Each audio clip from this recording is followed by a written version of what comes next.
Welcome to my follow-up video on the GX460 KDSS Lean. I have now had the official fix done by my Lexus dealer, and I wanted to go ahead and do a follow-up video on this, which I promised to do. So to retrench a little bit, I bought this 2021 GX460 a while back, and I drove it home. It drove fine, but then I realized that it had this problem where it leaned up to about 1 inch on the front passenger side right here. So I had to go through my dealer and try to get it fixed. They refused to fix it, so I ended up having to call the Lexus corporate number, and I opened up a case with them, and I'm happy to say that they actually ended up paying a large majority of the cost for the repair. So first, let me just talk a little bit about the results of the repair. So after they did the repair, which involves putting a new coil spring on the driver's side, this thing no longer leans. It drives perfectly. In fact, I actually waited about a week or two to do this video because I wanted to make sure that the vehicle drove the way that I wanted it to before I did the update. Because before I did the repair and I went through with it, I was a little worried that, you know, what if I had them fix it and then it didn't drive as well, or what if it didn't fix the lean after paying all that money? So the repair, by the way, involves replacing the spring on the driver's side, like I just mentioned. And it's interesting because the spring is actually the same length. I think it's just a different tension. So it's gonna be hard for me to show it to you here, but I'll try. If you look into there, you can see that's the new coil spring right there. It's all shiny and brand new. So yeah, that's what they do. They put that spring on there, and that's how they fix the leaning problem. So let me go ahead and go through some numbers real quick with you because I did have to pay a little bit of money for the repair. The original quote out of pocket to do this at the dealer was $1,500.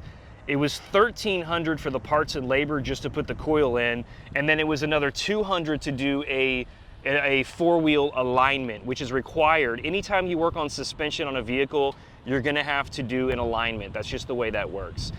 And Lexus originally, what they did was I reached out to them, they reached out to the dealer, they talked to the dealer, got the quote, got the details of the issue, and they agreed to pay for 50% of the repair. And according to what they told me, there's a lot of factors that go into that decision. Every case is different, and they also looked at the fact that I have owned a lot of Lexus vehicles in my life, and they did see that on their end. And so I think because of my brand loyalty, they decided to help me, which is great. So basically, they offered to pay $750, which is half of the repair. At the end of the day, I ended up only paying $528. Now, I'm not sure why it came out that way, but I'm not gonna complain. I mean, I actually ended up paying less than I expected. And just as a side note, I mean, if you're not able to get Lexus to help you repair your GX, you can always just get the coil and go to an independent shop and pay to have it done. Obviously, I could have probably had it done for the same price or maybe even cheaper if I just did it myself or found a friend or something. But in my case, I really wanted to go through the dealer, and there are a few reasons for that. First off, the dealer, you know, everyone talks crap about dealers, but the bottom line is they are the best people to work on your car. They use OEM parts, and in my area, it's hard to find a good independent mechanic, so I'd rather go through the dealer. Secondly, something like this, like a service bulletin, it's best to have the dealer do it if you can, because that way it'll be a part of the service records for your vehicle, which is really good to have, especially in the future if you plan to sell your car. And lastly, they provided me a loaner. They gave me a brand new GX350 for a loaner. They paid for the gas, they paid for the toll tags, and you'll never get that through an independent mechanic. So the fact that I got a free loaner, that alone really helped me and made this possible, because the repair took 2 days to get done, and but it was well worth it. It drives amazingly. You know, previously I mentioned that my GX was pulling to the right-hand side really bad. All right, so here's a follow-up video after the Lexus repair. I have another clip where you could see my GX pulling to the right in this exact same lane on this exact same road, and look at it now. I'm not touching the wheel. The wheel's straight. I can drive like a normal person. My GX no longer pulls to the right after the repair. And guess what? It doesn't do that anymore. It doesn't pull. So after they fixed the lean, it fixed the pulling problem. So here, I'm just gonna show you, here's the back of my GX, obviously, and here's the bottom of it. Now, it used to be that you could see a lot of tire on this side and then less tire on this side, but now that's gone. And on camera, I don't know if this is gonna look like it still leans a little bit or not, but it drives perfectly well. And as far as I can tell, it does not lean anymore. So let me go ahead and I'll measure it real quick on camera, just to show you. So I always do this from the top of the tire to the bottom of the wheel well because it's just easier for me. So above the center cap, so as you can see here, it's right above the 5.5 mark. That's on the driver's side. And when I used to do this, the passenger side would sometimes be like up to 1 inch off. But here we go, passenger side. It's a little lower, but barely at all. It's like 1/4 of an inch or something.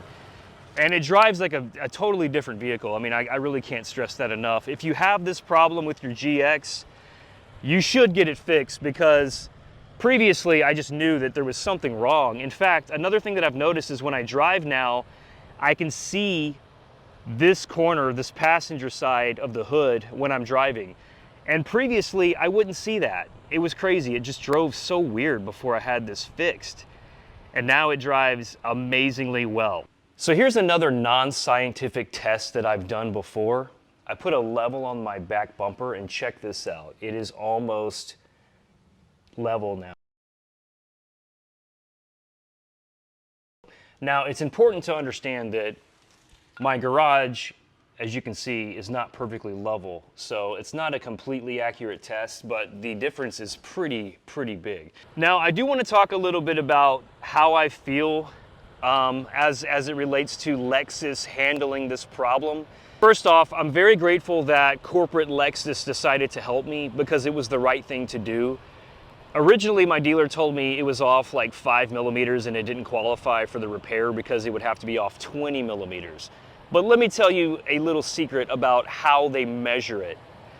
So if you go to a Lexus dealer and they measure your GX to see if it qualifies for the repair, the technician is told to rock the vehicle to the left and to the right before they measure it. And I'll tell you something, I don't want to use the word scam, but what they're basically doing is telling their technicians to manually level the vehicle before they measure it. And that's just not fair, because when you drive on a normal day-to-day basis, your vehicle goes to the left sometimes, it goes to the right, you switch lanes, you make turns. It's never perfectly level. And the problem with the lean is that I noticed that sometimes I would make a turn, for example, and then the whole vehicle would just start to lean to one side. So for Lexus to force their technicians to rock the vehicle back and forth before measuring, that's kind of like a cheat code for them, because it forces the vehicle to be leveled before they even measure it. And I think that's just wrong. Another thing that I think is wrong is that when I looked at the service history for this vehicle, the very first owner reported this problem to Lexus way back in 2021 when this vehicle was still brand new. In fact, the vehicle only had 14,000 miles on it. I mean, my heart goes out to the first owner, because think about this. That guy paid $72,000 for this car, and then at 14,000 miles, he noticed the lean. It was still brand new, and Lexus still refused to fix it. And so, I just think about all the other GX owners who have lived with this because Lexus would not help them out. But I would really recommend, if you own this car and you want to get it fixed, do this. Go to the dealer, but don't lose your faith, because even if they don't help you, you can get the coil, you can go to an independent mechanic, you can have them replace the driver's side coil, get in alignment and fix it. You can probably do all that for under $1,000. I do want to take a moment to mention that I really appreciate Lexus helping me out with the repair, because the bottom line is they could have told me to get lost and just pound sand. They make the best vehicles in the world, and technically I did not qualify for any assistance with this repair, because number one, according to their standards, my vehicle didn't meet the qualifications, which of course I disagree with. Another thing is that the service bulletin, I think that it didn't apply to vehicles over the 50,000 mile marker, and my vehicle actually has 58. So they could have very easily just told me that they wouldn't help me, but they actually did help me. And I don't know if that's because of the brand loyalty or what, but I'm extremely grateful for it. All right, and there you have it. Lexus has a fix for the GX460 lean. And if you have this problem, you should go get it fixed. It's an amazing vehicle. Do not let that lean kill your experience. Get it fixed, it's worth it. To conclude this video, I do want to hit on a few bits of misinformation out there on the internet about the KDSS lean problem. The first misinformation is that it's normal, which is not true. Because when you drive the vehicle, you can tell that it's absolutely not normal. The way it leans, the way it behaves when it drives, all of that. I have owned a lot of cars, and I can tell you that having the lean was a big problem for me. And it's certainly possible that a slight lean is kind of normal, but if it's leaning up to an inch, it's not normal, and you need to get it fixed. The second bit of misinformation is that the lean doesn't affect the drive quality. That's not true, because before I had this fixed, my GX would pull to the right really, really bad, and it just felt off. It did not drive like a normal vehicle. Now that it's fixed, it drives like a normal vehicle. Another bit of misinformation is that the fix will cause some kind of problem with the ride quality. I've had people say it's not normal to have to replace the driver's side coil, blah, blah, blah. Maybe that's true, maybe you have a point, but the bottom line is I had mine fixed. I totally don't regret it. In fact, I'm very, very grateful that I fought through and went through with the fix. Again, you know, you could get this fixed by just replacing the suspension on your own. In fact, if you plan on getting new suspension at some point and putting any money into that, then don't even bother getting it fixed because it's a waste of money. Just put new suspension on it and you'll fix the lean problem. But for me personally, I'm a huge OEM guy. I really don't believe in buying an amazing car like a Lexus and then putting aftermarket parts on it, because what's the point? I mean, you're just gonna make it less reliable, so I don't see a reason to do that. But anyways, I hope this video helps you. Thank you so much for watching. Bye-bye.